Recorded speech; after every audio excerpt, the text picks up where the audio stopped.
RCI, a única de Viseu.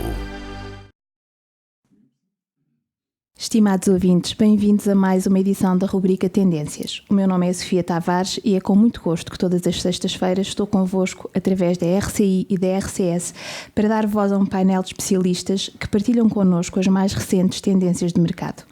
Hoje recebemos em estúdio José Miguel Simões, professor e diretor do Centro de Educação EduFor, um centro de formação contínua que tem sede em Mangualde e que associa os agrupamentos de escolas de Canas de Senhorim, Nelas, Mangualde, Penalva do Castelo, Sátão, Vila Nova de Paiva e a Escola Portuguesa em Luanda.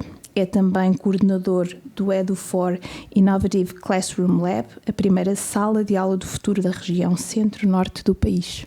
Bem-vindo, José Miguel. Como está? Hoje falaremos sobre as novas tendências e os novos desafios na área da educação. Começaria pelos desafios. Quais são e o que é que nos traz de desafiante a educação do século XXI? Eu penso que o que traz mais desafiante a educação do século XXI é termos uma escola que seja contextualizada com o ambiente que nós vivemos, contextualizada com o meio em que ela se insere, e o desafio de prepararmos jovens para um futuro que é hoje, que acontece, mas que é desconhecido no sentido de que a nossa sociedade está a mudar ou está a atualizar-se a uma velocidade estonteante. Sim. Enquanto que quando nós éramos alunos, na altura que eu fui aluno, era mais fácil prever o que é que aconteceria quando eu terminasse o nono ano, o contrato do 12º ano. Não é? Hoje é muito mais difícil nós prevermos isso. Portanto, é desafiante nós termos uma escola que tentar constantemente em mudança no sentido de atualização, não no sentido de diferentes rumos, mas sempre no sentido de conseguir que a escola seja um local em que nós preparamos os nossos jovens para uma sociedade, que é a sociedade de hoje e de amanhã, e que será de certeza muito diferente do que aquela que nós vivemos ou que estamos a viver neste momento. A escola, portanto, tal qual se encontra hoje em dia, faliu, portanto não serve este propósito. A palavra faliu pode não ser a palavra mais correta. A questão é que nós temos um sistema escolar, temos uma escola num modelo que foi criado para a massificação e foi importante e teve o seu papel, e em Portugal somos uma democracia recente e aquilo que a escola e como o modelo fez foi importantíssimo, muito interessante, mas de facto que não, se mantivermos esse modelo não serve aos propósitos de hoje. E porque hoje nós não pretendemos que o aluno saiba reproduzir os conteúdos, porque isso reproduz melhor as máquinas do que nós. Precisamos de um aluno que saiba perfeitamente trabalhar em colaboração com os outros, que conheça assim os conteúdos, portanto o currículo mantém-se, o currículo não é uma pedra central na escola, mas quer dizer, não podemos continuar a preparar alunos para uma repetição de conteúdos que depois, passado algum tempo, já não existem e já estão em mudança permanente. Estamos a falar aqui numa formação que tem que aliar também o desenvolvimento de capacidades e competências àquela que é a passagem do conhecimento, não é? A transmissão do conhecimento. Sim, sem dúvida. Aliás, basta nós olharmos aqui o que é o perfil dos alunos da escola obrigatória, um documento de 2016 que foi aprovado por unanimidade na Assembleia da República, e percebemos qual é o perfil do aluno que queremos, e a sociedade quer, portanto, não é? Que seja ao fim da escola obrigatória, ao fim dos 12 anos em que esse jovem está, portanto, nas nossas escolas. E se olharmos para esse perfil, não estamos a falar apenas do conhecimento basilar de disciplinas, estamos a falar desse conhecimento também. Sim, que é fundamental. Fundamental, claro que sim, mas integrado de uma maneira diferente.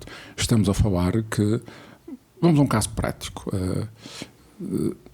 eu posso trabalhar as equações da matemática, eu posso trabalhar as equações na geografia de modo separado, até usando alguns exercícios diferentes, ou posso trabalhar de modo integrado estas duas disciplinas, um conteúdo que ali está em causa, mas no fundo, porquê que modo integrado? Porque é isso que vai acontecer no mercado de trabalho, é isso que vai acontecer na nossa sociedade, as coisas não estão isoladas, não são estanques, elas estão integradas. E, então portanto, esta segmentação de disciplinas de facto tem que ser revista, não faz sentido. Não é? E está a ser revista quando nós temos as nossas escolas com autonomia e flexibilidade curricular, elas podem olhar para o currículo de maneira diferente, e cada vez temos mais escolas a fazer esse trabalho de modo diferente. Claro que estamos a trabalhar o currículo, claro que estamos a trabalhar os conteúdos, mas estamos a fazê-lo de um modo diferente, num modo que a sociedade de hoje espera que se faça. que é necessário fazer, efetivamente. Sim. Hoje fala-se muito no desenvolvimento de competências e por vezes faz-se uma leitura errada porque se supõe que para se desenvolverem competências tem que se abdicar do rigor teórico-científico do conhecimento. E na verdade há aqui um complemento de formação que no fundo fará com que no final o perfil de aluno esteja mais apto a integrar o mercado de trabalho e a conseguir lidar mais facilmente com os desafios de trabalho e não necessariamente prescindir de um conhecimento teórico de fundo e bom, não é?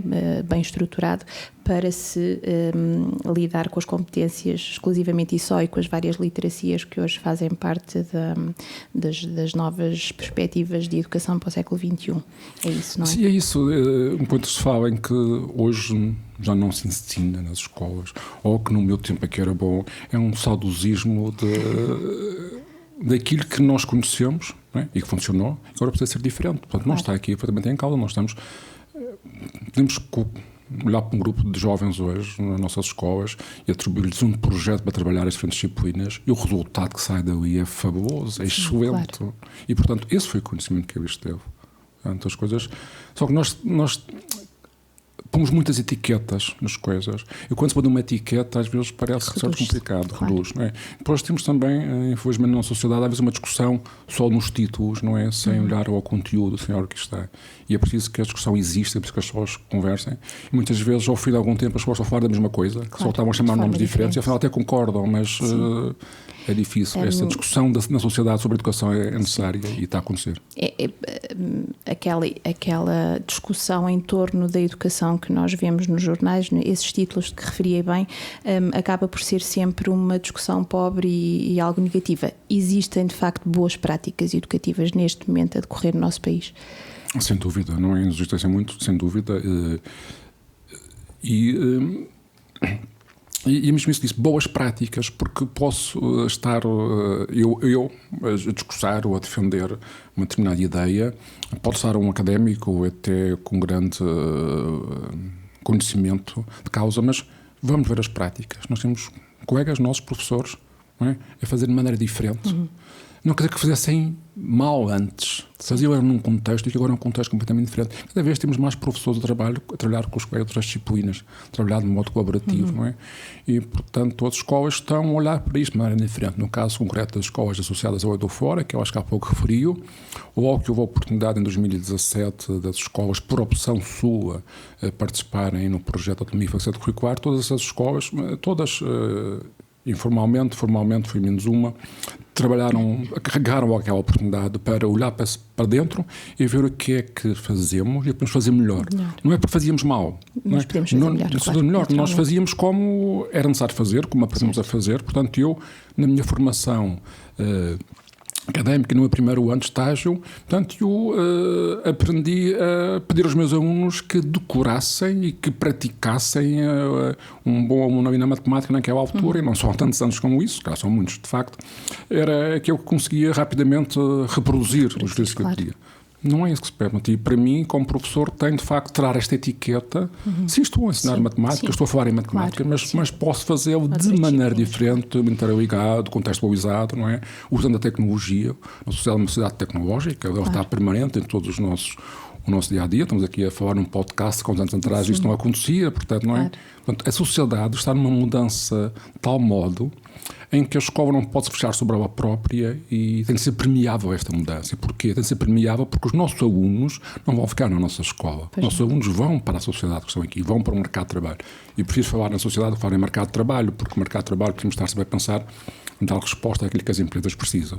Mas elas precisam daquilo que a sociedade, portanto, está a necessitar, também, está a precisar. Sim. Falava no Centro EduFor. Centros de formação como o EduFor são uma boa resposta para estes desafios? Sim, sem dúvida. Repare, nós temos um sistema em Portugal muito interessante, que começou em 93, até talvez o modo como começaram os centros de formação foi para rapidamente dar resposta à necessidade das escolas estarem associadas para concorrer a fundos comunitários para a formação. Podíamos dizer hoje que essa podia não ser o melhor motivo, mas foi um bom motivo e aconteceu. E hoje nós temos uma rede de 92 centros de formação em todo o país, ou seja, organizados em 5 regiões, no nosso caso na região centro. Falámos de 19 centros de formação. e são 19 centros tão próximos das escolas. Portanto, no caso do EduFor, conheço muito bem e trabalhamos muito bem estas as escolas que estão aqui. Certo. A Escola Parda do Anda, nós trabalhamos à distância, é um caso muito especial, mas quer dizer, é localizado, portanto, ou seja, estas entidades formadoras, portanto, conhecem o terreno e estão organizadas em rede de modo a ser possível dar uma resposta local, mas sempre inseridos num panorama nacional ou internacional. Certo. Explique-nos um pouco melhor como é que funciona o Centro EduFor de Mangualde e que tipo de serviços de apoio é que presta, quer aos docentes, quer ao pessoal não docente, o que é que se pode esperar do centro? Um centro de formação de associação de escolas, antes de mais, é uma associação de escolas. Quer isto dizer que um centro de formação é aquilo que as escolas associadas quiserem e criarem condições para ser. Mas no caso do EduFor, nós não nos limitamos a dar uma resposta a apenas aquilo que é o mínimo exigido no centro de formação. O que é o mínimo exigido no centro de formação neste momento é que, de facto, coloque no terreno formação para professores, e principalmente para professores, mas também para pessoal não docente, e que ajude numa das componentes que é, portanto, a avaliação externa dos professores, no caso concreto, na atribuição de avaliadores externos. Portanto, esses é que são, digamos, o patamar mínimo, e todos os centros o fazem. Certo. Mas no próprio legislação daquilo que devem ser os centros de formação, abre-se a porta a muito mais, que tentem, portanto, trazer às escolas inovação, que tentem trabalhar em rede. No caso do EduFor, já há muitos anos, já na altura, no anterior Penalva e Azureira, portanto, que os centros foram reformulados, esta era só uma das partes do nosso trabalho. Sem dúvida, nós, portanto, temos no terreno, por exemplo, posso dizer, brevemente será aberta inscrições para um pacote de 62 ações de formação que vão decorrer entre janeiro e outubro do próximo ano, portanto, com financiamento do PLCH, para ter uma excelente oferta. Sim. Vamos abranger, portanto, todas as áreas que as escolas solicitaram formação para todos os grupos disciplinares, mas temos também a decorrer, portanto, a observação de aulas para a avaliação de desempenho, mas essas são uma das partes. Portanto, nós penso que nos diferenciamos em relação aos outros centros de formação, em relação a alguns, é na tentativa de trazer para a nossa região, para as nossas escolas, aquilo que são projetos inovadores, aquilo que é inovação. Certo. Portanto, o centro deve ser também um polo agregador de inovação com e para as suas escolas, e penso que é isso que nós queremos fazer com vários projetos ao longo do tempo que nós temos estado envolvidos. Quando falamos em melhoria de desempenho dos docentes e também das equipas não docentes, estamos claramente a olhar para as escolas numa perspectiva diferente. Qual é o novo olhar que devemos ter sobre a escola? É um edifício que agrega uma logística onde é possível dar aulas, ou é mais do que isso? Não, é mais do que isso. Eu não tenho dúvida que todas as escolas se veem mais do que isso. Às vezes isso está muito difícil, onde se pode dar aulas. O peso é tão grande que deixa pouco espaço para o resto. E este espaço para o resto, que é o quê? É os professores poderem trabalhar com os seus colegas, terem espaços para poderem preparar as suas aulas em conjunto, para poderem trocar essas ideias, ter espaço para que os alunos façam muito mais do que apenas estar em atividades dentro da sala de aula, que existam atividades fora da sala de aula, projetos, que existam outros clubes. Isso é que faz uma escola. Se for aquele edifício que se cumpre das 9 às 5, não é? E cada vez temos menos escolas dessas, não é o que é desejado, penso eu. Portanto, há aqui uma noção de comunidade educativa mais do que de espaço. Sim, cada vez mais, repare, e cada vez mais esta aproximação que tem existido entre as escolas e os municípios. Se nós pensarmos num passado recente, a relação que existia entre uma escola e o seu município, ou a sua Câmara Municipal, era quase uma relação de necessidade, certo. Vamos ser práticos, de entrar em contato com o município quando se precisava do autocarro ou quando se precisava de algo mais, não é? Hoje, o trabalho cada vez é menos isso. Sim. E é o que acontece por toda essa Europa, quer dizer, portanto, há uma responsabilidade local da educação. Portanto, neste momento, o trabalho entre as escolas e os municípios está a ser diferente, mas leva o seu tempo, porque não havia essa nossa prática. Naturalmente, sim. Portanto, temos comunidades em que a relação de parceria entre o município e a escola em si é excelente. E se ela for excelente, só ganham os nossos alunos. Claro, temos outros casos que estão a dar os primeiros passos nesse sentido. Portanto, é para nós também uma prática nova, certo. Não era existente. E os encarregados de educação, como é que eles agora entram nesta nova escola? Com que tipo de participação é que lhes é solicitada ou desejada, pelo menos? Eu penso que essa é uma das áreas que... Portanto, os encarregados de educação não são propriamente uma das áreas de intervenção do centro de formação. Portanto, é a formação para professores, para pessoal não centro de projetos. Mas quando falamos em projetos, no fundo, falamos também em tudo isso. Eu penso que temos de trabalhar com os pais, para os pais entenderem, portanto, o que é que está a acontecer é muito importante. Aqui há dias dizia uma colega, a propósito da avaliação, que uma determinada disciplina, e para acaso não era das nossas escolas associadas, tinha deixado de fazer teste escrito à disciplina, e a escola estava a ver isso tudo muito nos olhos. Mas a pergunta foi aos pais: mas o meu filho tem as disciplinas XY e essa não tem no dia X o teste marcado, a prova escrita marcada, não é? Este trabalho dos próprios pais perceberem que é diferente, precisa ser feito. Isso está a ser feito. Eu tive no ano passado num evento como orador organizado por uma associação de pais, e a associação a pensar que não só temos também de trabalhar com as escolas e explicar aos pais. Hoje o que se necessita da escola é diferente. Por caso contrário, os pais têm o registro quando foram alunos. E o registro quando foram alunos é que, de facto, convinha marcar os testes aí logo no primeiro dia para as coisas ficarem tudo organizado. E essa não é uma única forma de avaliação, pode ser ou não. E acresce também alguma desinformação, não é? Sim, acresce alguma informação, porque nós temos sempre aquele que foi o nosso registro. Claro. Não é? Se eu foi o meu registro enquanto aluno, ou foi o meu registro enquanto pai, é diferente, porque a sociedade está a mudar.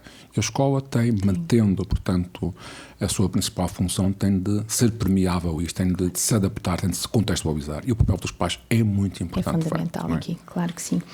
Há pouco falava que uma das vertentes do centro é também esta vertente de inovação. Eu queria falar um pouco sobre o Edu4 Innovative Classroom Lab, que, enfim, é também um projeto que tem a decorrer, que entra nesta linha desta nova visão da escola. Estamos a falar de novos equipamentos, novos espaços que permitem novas abordagens pedagógicas também. Eu gostava que me falasse um pouco sobre o que representam estes novos espaços educativos. Para nós, esse ambiente inovador foi e é muito importante. A história é muito rápida. Nós, no Edu4, temos estado sempre atentos ao que é que está a acontecer em contexto europeu e, portanto, nós temos na Europa uma associação que é European Schoolnet, em que tem por objetivo preparar e colocar no terreno projetos para o uso da tecnologia em sala de aula. De vários projetos nasceu um projeto que é o Future Classroom Lab. É um espaço físico que existe em Bruxelas, mas mais do que o espaço físico é aquilo que acontece no espaço físico, o modo de trabalhar da tecnologia que está. Eu estive em 2014 com um conjunto de colegas durante uma semana de formação naquele espaço e vindo lá fascinado, e era sempre aquela ideia: nós precisamos levar os 800 professores do centro, portanto este espaço não era possível. A questão foi fazer em Mangualde, na escola sede do centro, não é? Portanto, um espaço que fosse análogo àquele, e nesse aspecto muitas pessoas têm passado por nós, tenho dito, e comparando, não fica atrás do que se pode ver em Bruxelas.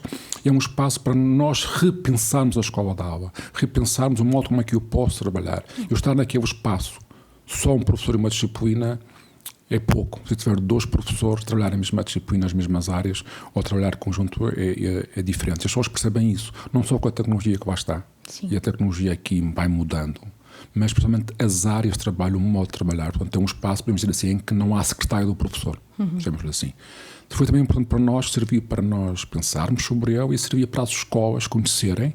E hoje temos, por exemplo, como o caso do Sátão, que já abriu um outro espaço desses, ou o caso Penal do Castelo, que abre recentemente um espaço desses. Falo das nossas escolas sociais, mas também escolas aqui à nossa volta que estiveram e conheceram e puderam ter a oportunidade daquilo como nós tivemos de ver, portanto, em Bruxelas, no FCL, verem aqui na nossa região e estão receptivas e conhecer, porque é diferente nós conhecermos por um vídeo, conhecermos por um artigo, ou estarmos lá, sentirmos lá, levar lá uma turma, não é? E isso tem sido para nós um dos projetos mais desafiantes, principalmente para as pessoas perceberem o que é que eu está. Contar uma pequena história: nós temos formação de professores também lá, claro que sim, não é? Também tentamos mudar a formação de professores hoje. Contava um passado um dos nossos formadores, em que, porque a ocupação da sala muitas vezes é manhã, tarde e à noite. Sim. E tinha mudado a equipa de funcionários que tinham feito a limpeza à sala. E arrumaram a sala, ou seja, a sala tem cadeiras que são móveis, estão sempre em grupo, e naquele dia arrumaram a sala, ou seja, colocaram a sala em fila. E umas colegas, meus colegas professoras chegaram lá, entraram e disseram para o formador: mas o que é que se passa? Já não consigo ver a minha sala assim. Desta forma. Ou seja, quer dizer o quê? Que aquilo que acontecia naquela sala, na sala daquelas colegas, e que não tinham cadeiras com rodas, que isso não é a questão que ali está, claro. Que a gente pode pegar nas nossas cadeiras e também fazer claro, trabalho de grupo, claro que não é tão prático. É a prova que aquela sala servia de espaço de de motivação, de inspiração. Uma nova atitude, não é? Um Para mindset nós, diferente que claro, haveria ali. para nós, nas salas de aula que temos, porque não temos em todas as salas aquele tipo de espaço, podemos fazer as coisas de maneira diferente, mas contextualizadas. Isso é ótimo, não é? Fazer diferente é sempre bom, sobretudo quando nós temos tantos recursos disponíveis. Falava que, portanto, a primeira sala que viram foi em Bruxelas e estamos a falar aqui também num conceito quer de formação, quer de educação em rede, não é? Em que nós temos vários países a desenvolver e a levar por diante práticas com experiências diferentes, com know-how diferente. Esta integração de outras culturas, de outras aprendizagens, de outras experiências é um processo de construção da escola do futuro. É isto que se pretende. Sim, sem dúvida. Repare, nessas escolas de formação já existe uma grande prática de trabalho em rede, trabalho colaborativo. As próprias reuniões do Conselho de Diretores discute-se muitas vezes a partilha e isso. Quer dizer que aquelas escolas já estão habituadas a trabalhar em conjunto. Quer dizer que a escola de Nelas poderá trabalhar com a escola de Mangual, estão aí ao lado. Mas isto não pode ser diferente da escola de Nelas que trabalhar com uma escola na Holanda. Do mesmo modo que há 20 anos atrás, se calhar não fazíamos Mangual de Viseu como fazemos hoje para vir cá tomar um café e ver um jornal. Quer dizer, hoje ir à Holanda ou ir a outro país é diferente. Mas se falamos numa Europa, se falamos no mesmo território, temos que falar no mesmo território educativo. E porquê? Porque os nossos alunos são hoje na escola portuguesa. Podem estar amanhã a trabalhar numa empresa no outro lado. Ou seja, temos hoje oportunidades para podermos trabalhar em rede, não só localmente, e já o fazemos, quando é muito prático, já, então não sequer se coloca, digamos, a questão de pensar que uma das escolas sociais de formação está a trabalhar de modo isolado, portanto trabalhamos em conjunto, há projetos diferentes, há maneiras diferentes de trabalhar e não é a questão qual é melhor ou qual é pior, são diferentes ainda bem. Mas esta questão de transformar o local, digamos, em nacional, e o nacional em europeu, ou internacional, é imprescindível. É importantíssimo. Um professor que participe num projeto de parceria com outra escola europeia nunca será o mesmo. Um aluno que esteja também nessa mobilidade nunca será o mesmo. E isso está cada vez mais a acontecer porque também é cada vez mais fácil nos movermos. Porque a mobilidade hoje é uma realidade, não é? Não podemos escapar a ela. Portanto, falamos de uma escola que está cada vez mais bem equipada, com acesso a novas tecnologias, alunos com literacia ao nível da informação e da tecnologia cada vez mais desenvolvida. Qual é o perfil de professor que necessitamos para este aluno? O que é que o professor tem de adquirir, tem de desenvolver, tem de reinventar? Esta questão do perfil do professor é algo que já se tem discutido e escrito muito. Eu acho que o que é imprescindível que o professor de hoje seja um professor que está aberto à inovação. Está aberto a perceber que eu fazia assim há 10 anos atrás, e era assim que se fazia, era assim que era possível. Se calhar hoje eu tenho de repensar se devo continuar a fazê-lo de igual modo ou devo olhar para formas diferentes. Portanto, hoje o que se pede a um professor é que seja um professor que esteja aberto a fazer que aquele espaço... Porque eu falava da escola ser permeável com o contexto. Aqui é o professor ser permeável com o seu contexto. Portanto, o professor perceber que ensinar hoje, em 2019, não pode ser o mesmo que ensinar há 20 anos atrás, porque os nossos alunos, há pouco dizia que os alunos tinham literacia informática. Os alunos sabem trabalhar muito bem com aplicações de redes sociais e móveis, mas às vezes quando pedimos a um aluno para fazer um texto, ou um amplificador de texto, ou uma pesquisa orientada na internet, não é? Porque temos muita informação e a informação não é propriamente copiar e olhar e ver, a questão é preciso saber também tratar essa informação. A informação não é propriamente conhecimento, não é? E é essa característica que o professor tem como mais-valia, ou seja, um facilitador de acesso e de condução pelo conhecimento. A classe docente é uma classe justamente com uma capacidade de se renovar tremenda, se nós pensarmos, não é, as coisas que as pessoas faziam e hoje fazem de maneira diferente. Portanto, é uma classe que tem esse poder, porque no fundo o professor está sempre preocupado com o melhor do seu aluno. Tirar o melhor do aluno, e estando preocupado com o melhor do seu aluno, percebe perfeitamente que hoje tem de usar a tecnologia, que hoje tem de usar os recursos, que hoje tem de, se calhar, um dos dias sair da sala de aula e trabalhar com os alunos lá fora, portanto, em contexto, se calhar tem de ter parcerias com uma empresa e levar os alunos a visitar uma empresa, trabalhar mais no laboratório. Portanto, as escolas estão cada vez mais conscientes desse facto. Não é? É um modelo integrador, não é? Que tem que ter elementos também que ajudem nessa integração. Sim, Miguel, este é um tema que nos daria pano para mangas e para muitos programas e, portanto, aqui só conseguimos apenas aflorar alguns deles. Espero poder voltar a contar com a sua presença brevemente para mais reflexões sobre educação, sobre formação e também sobre esta construção de uma nova comunidade educativa que é essencial para o sucesso social, emocional e profissional dos alunos.